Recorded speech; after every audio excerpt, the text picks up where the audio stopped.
My name's Gus Hosein. I'm a policy director of Privacy International, which is a London-based human rights organization. And I also teach at the London School of Economics in information and technology policy. I was involved in the Breathing Country project and the Projectionist project before that. I have to say, I was invited, and I was honored to be invited into the entire process. I'd heard about Y-Turing before, and to get that email to say, hey, here's an opportunity to come sit down with young people, learn from young people, and have the opportunity to speak with young people, who was I to say no? This is a most wonderful opportunity. The process was not at all terrifying, not at all intimidating. And that's exactly the opposite of what you'd think. You know, you're walking into a room of young people who speak a different language, have different attitudes to you, or at least you think so. And you think, I'm going to make a fool of myself. Yet, from the moment you get there, you're made comfortable by the organizers. There's a beautiful dialogue that goes on. It's not just a bunch of people standing up and lecturing. It's actually toing and froing, and it's comfortable. So I believe I was brought in because there were two projects that Y-Turing was looking at that involved privacy and data protection issues and the interface with technology as well. So I received the call to come first to deal with The Projectionist, which was a story just on privacy.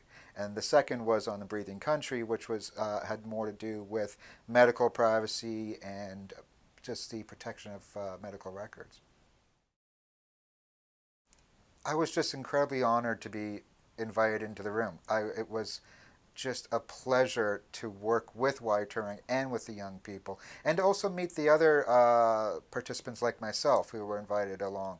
Because oddly enough, because Y-Turing was so conscientious about bringing together people from different viewpoints, I was meeting people with who I have serious professional disagreements, but I was meeting them in an environment where we could all just speak openly, discuss, and share a few interesting stories. From the moment I walked in to the moment I left, I could say that I was enriched by the entire process.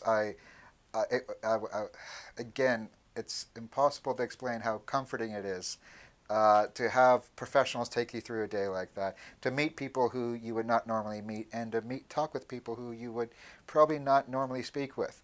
And I'm used to dealing with awkward environments. I spent a lot of time in Parliament, for instance. And so I was expecting a Parliament-like environment where you have a bunch of talking heads basically lecturing kids and kids just, not caring. And to see that the environment was completely the opposite of that was just, it was heartwarming. The Breathing Country project was actually a remarkable contribution because it involved an incredibly complicated issue that practically nobody understands. And I think even when you had people like me there that day, we had such diverging opinions. It was I was worried about the task ahead for Y-Turing of how to come up with a storyline that actually could incorporate all of these perspectives and to do so in an honest way, to not simplify, to not categorize, and to not mock opposing viewpoints. And so when I saw the eventual outline and when I read the full text, whether it was the first draft or the final draft, I was amazed that immediately you could tell that the process had enriched the writing process.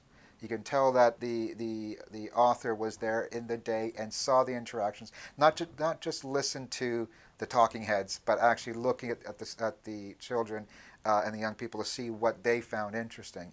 And the outcome was remarkable. And I hope that the story gets told time and again, and I hope that it reaches the broadest possible audience. I think I think the challenge for young people today is, and for us who are no longer young people, is to understand how life is so much different with technology.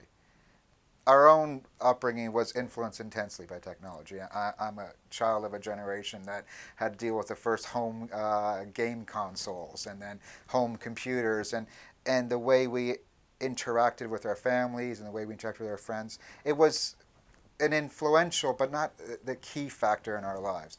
Today, technology plays a much larger role, and whether it was a Breathing Country or the projections that came before that, or a number of the other projects I've heard that Wide Turing's been up to, it helps to just draw attention to that technology and youth relationship, and that can go on for ages. I think as it's so much more in our lives now, or in the lives of young people. I would hope that almost every project that Wide Turing does in the future incorporates some element of how do we interact through technology, and how does technology actually influence how we do things.